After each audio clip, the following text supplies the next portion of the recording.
నమస్తే. ఎన్నో విషయాలు ఆధ్యాత్మికంగా మనం మాట్లాడుతూనే ఉంటాం మన ఛానల్ ద్వారా. మీ అందరి ప్రోత్సాహంతో, మీ అందరూ మాకిచ్చే ప్రోత్సాహంతో సరికొత్త కార్యక్రమాలు చేయాలన్న సదుద్దేశంతో ప్రారంభించేదే ఈరోజు చెప్తున్న ఈ కార్యక్రమం. మనకి చాలా వరకు అమ్మతనం గురించి, మాతృత్వం గురించి మనం మాట్లాడుకునే కార్యక్రమాలు ఎన్నో ఉంటాయి. ఎంతో మందిని అలా మాట్లాడుకుంటూ ఉంటాం. ఆహ్, అమ్మతనం కనిపిస్తుంది, మాట్లాడే మాటలో కనిపిస్తుంది అని. కానీ మనం అమ్మగా పూజించేది ఒకే ఒక్కరిని, అది గోమాతని. మరి గోమాతకి సంబంధించి కొన్ని ముఖ్యమైన కథలు ఒక సీరీస్ లాగా చేస్తూ ఉన్నాం. మరి అమ్మకి సంబంధించిన ఈ కథలు ఏమిటి? దాని వెనకాల ఉన్నటువంటి అంతరార్థం ఏమిటి? అసలు ఆ కథలు ఎలా పుట్టాయి? ఏమిటి?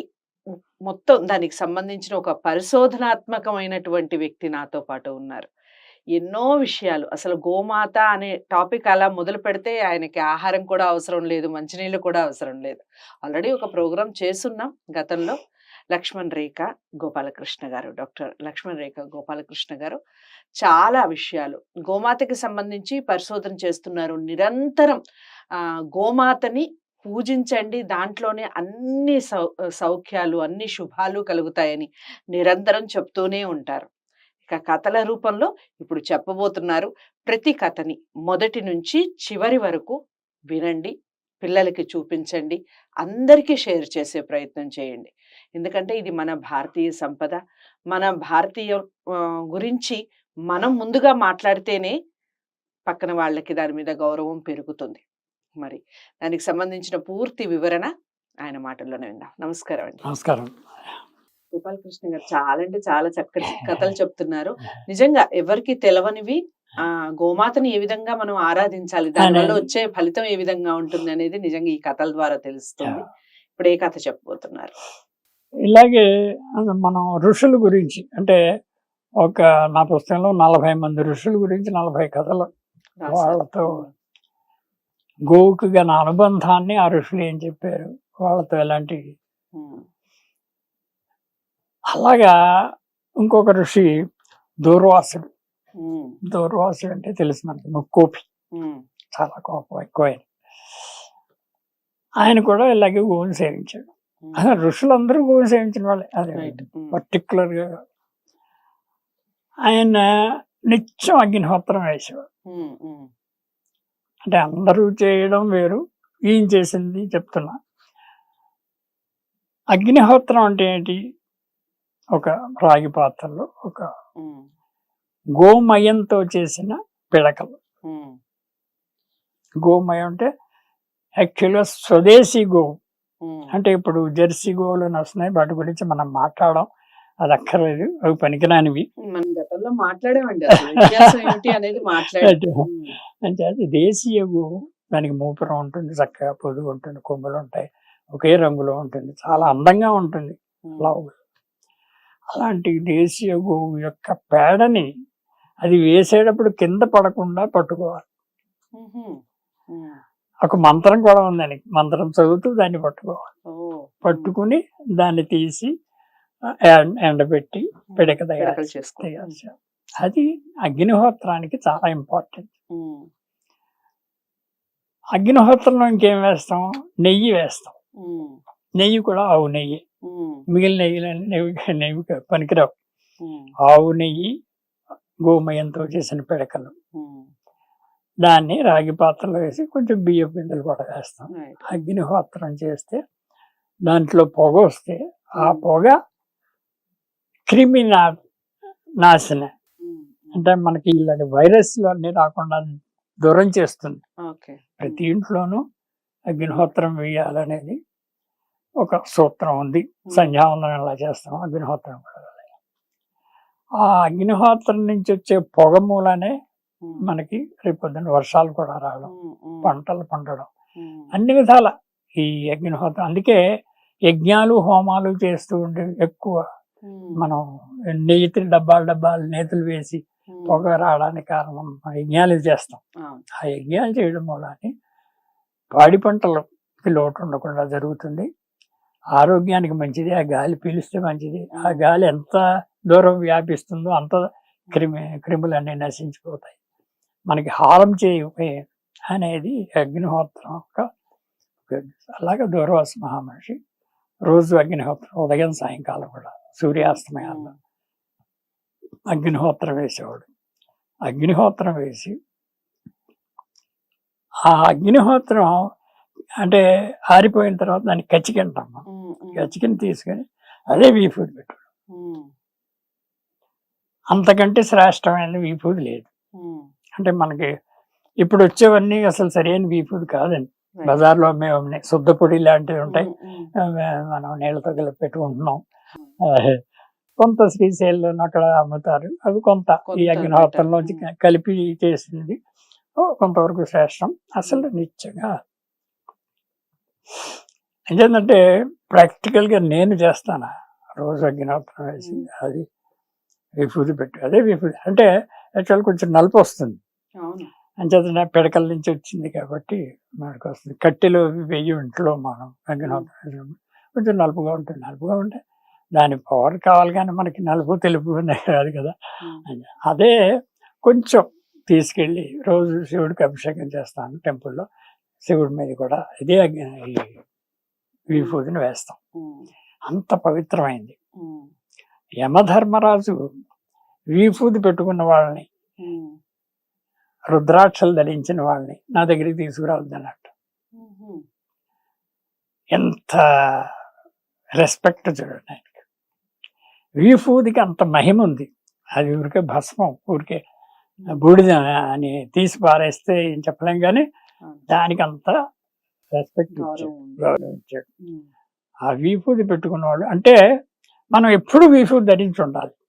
ఏదో పూజ చేసినప్పుడు పెట్టుకున్నాం, తర్వాత చెరిపేసుకుని పట్టు చేసి క్రాఫింగ్ చదువుకుని ఆఫీస్కి వెళ్ళామని కాదు, ఎప్పుడు విభూతి ధరించి ఉండాలి. అంటే మనం ఏ టైంలో గతిస్తామో మనకు తెలియదు. అంచేత ఆ పోయే టైంకి మనకి విభూతి ఉంటే యమధర్మరాజు దగ్గర వెళ్ళక్కర్లేదు, స్వర్గానికి వెళ్ళిపో. అంతటి ఇంపార్టెన్స్ ఈ గోమయంతో చేసిన దీన్ని శాంతికం అంటారు. ఆ విభూతిని దానికి ప్రత్యేకంగా పేరు పెట్టారు. అలాగా దూర్వాస మహర్షి ఈయన ఒకసారి ఈ స్వర్గాలు నరకాలు ఇవన్నీ ఎలా ఉన్నాయో పర్యవేక్షణలా సూపర్విజన్లా వెళ్దాం చూద్దామని వెళ్ళాడు. అక్కడ చాలాగా పితృలోకం దగ్గర కుంభీపాక నరకం అని ఒక నరకం ఉంది. అంటే నరకాలు చాలా పేర్లు ఉన్నాయి, చాలా నరకాలు ఉన్నాయి మన శరీరం. ఆ పితృదేవతల దగ్గర ఉండేది ఈ కుంభీపాక నరకం. ఆ నరకం వైపు వెళ్ళేటికి అక్కడ గోల గోలగా ఉంది, జనం ఏడుపులు ఏడుపు. అంటే ఆ బాధలు పడ్డానికి ఆ నరకంలో పెడతాడు కదా ఆ యమధర్మరాజు. వీళ్ళ పాపాలన్నీ లెక్కేసి అక్కడ పడేస్తాడు. చదివాడు గోవలు ఏడుపు ఏడుపు ఏడుపు. అయ్యి బాబు ఏమిటి ఏడుపులు, ఏమిటి అని చెప్పి ఆయనకే మతిపోయింది. ఇంకో విధంగా ఏడిస్తే ఇంకో విధంగా ఏడిస్తే మా బాధలు అని అక్కడ కాలుస్తూ ఉంటే, అక్కడ అగ్నిహోత్రాన్ని ఇస్తూ ఉంటే, ఇలా నీళ్లు తల్లుతూ ఉంటే, వేడి నీళ్ళు నెత్తి మీద పోస్తూ ఉంటే ఆ ఏడుపు విన్నాడు. అదే ఇంత పాపాలు చేస్తున్నారా వీళ్ళు, ఎంత పనిష్మెంట్ అనుభవిస్తున్నారా అని చెప్పేసి ఆ మడవలో ఉంటే దాంట్లో ఇలా తొంగి చూసే, వీళ్ళ బాధలు చూడడానికి తొంగి చూస్తే వాళ్ళందరూ బాధపడుతున్నారని కళ్ళారా చూశాడు.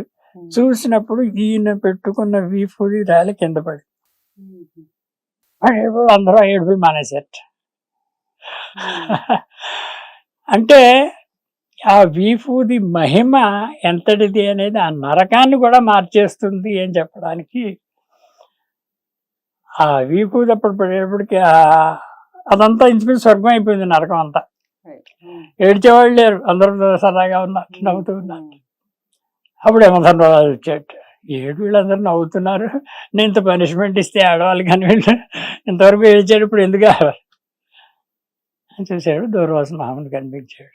ఏడు స్వామి ఇదంతా అంటే, ఏం లేదు, ఆ వీపు ఎక్కడ పడింది. దాంతోపాటు స్వర్గాన్ని కూడా నరకాన్ని కూడా స్వర్గంగా మార్చేది ఈ విభూతి, గోమయంతో చేసిన విభూతి. అప్పుడేమో యమధర్మరాజు మతిపోయింది. నేనేం చేయాలి ఇప్పుడు? నా రాజ్యమే లేదు, నేనే అసలు నేనే అవసరం లేదు ఎవరికి ఇప్పుడు. అదే స్వర్గం, నరకం అంటే స్వర్గం అయిపోతుంది. ఇంకా నా నరకం, నా పనిష్మెంట్, నేను, నా రాజ్యం, నేను రాజునేమిటి, నా కర్మ ఏమిటి, నేనేం చేయాలి ఇప్పుడు అని ఆయనకి దారి దొరకలేదు. జరిగితే బ్రహ్మ విష్ణు మహేశ్వరుని ప్రాధేయపడితే వాళ్ళు, సరే దీన్ని ఎలా ఉంచి, ఇది స్వర్గమే, నువ్వేం చేయలేవు దీన్ని, ఈ స్వర్గాల్లోంచి మీకు వేరే స్వర్గం ఏర్పాటు చేస్తామని శివుడు పార్వతి వచ్చి ఒక ఆలయాన్ని కట్టించి అక్కడ నీకు వేరే నరకాన్ని ఏర్పాటు చేసుకోను అని, ఈ అస్సలు ఉండే నరకాన్ని, యమధర్మరాజు పాలించే నరకాన్ని మార్చేసింది విభూతి. గో మహిమ ఎంత గొప్పది అనేది విభూతి రేణువులు అంటపడ్డాయి అంతే. దానికి ఎంత పవర్ ఉందో. గోవు అంటే ఎందుకు సేవించాలో, అసలు గోవు మన కోసం ఎందుకు పుట్టింది, మనం సేవించకుండా మనం దాన్ని ఏం చేస్తున్నాం ఇవాళ? దాని పాలు తాగుతున్నాం, పెరుగు తింటున్నాం, నెయ్యి తింటున్నాం, మలమూత్రాలు ఉపయోగిస్తున్నాం. అసలు గోమయంలోనే ఉంది లక్ష్మీదేవి. లక్ష్మి యాక్చువల్గా ఉన్న స్థలం అది. అంటే ముక్కోటి దేవతలు ఆవునే ఆశ్రయించారు, ముక్కోటి దేవతలు ఆవులోనే ఉన్నారు. ఒక ఆవు పూజ చేస్తే ముక్కోటి దేవతలకి పూజ చేసినట్టే. అంతటి దేవతలందరూ కూడా, బ్రహ్మ విష్ణు మహేశ్వరులు కూడా గోవుకి ఎంత ప్రాముఖ్యత ఇచ్చారంటే మనం దాన్ని వేళ ఏం చేస్తున్నాం అని ఆలోచించుకోవాలి. చాలా అంటే చాలా చక్కటి వివరణ, చాలా చక్కటి ఎగ్జాంపుల్, చాలా చక్కటి కథ చెప్పారు.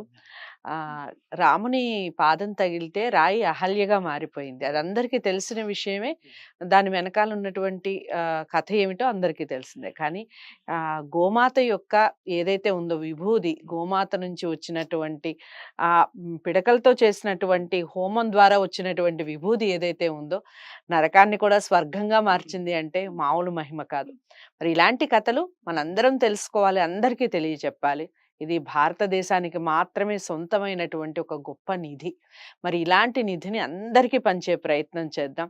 నిజంగా గోపాలకృష్ణ గారు చాలా చక్కటి కార్యక్రమాన్ని చేస్తున్నారని చెప్పాలి. హర్షించదగ్గ విషయం. మరి అందరికీ షేర్ చేస్తారని అనుకుంటున్నాను ఈ వీడియోని. ఛానల్ని కూడా సబ్స్క్రైబ్ చేసుకోండి. మరో మంచి కథతో మళ్ళీ కలుద్దాం. నమస్తే.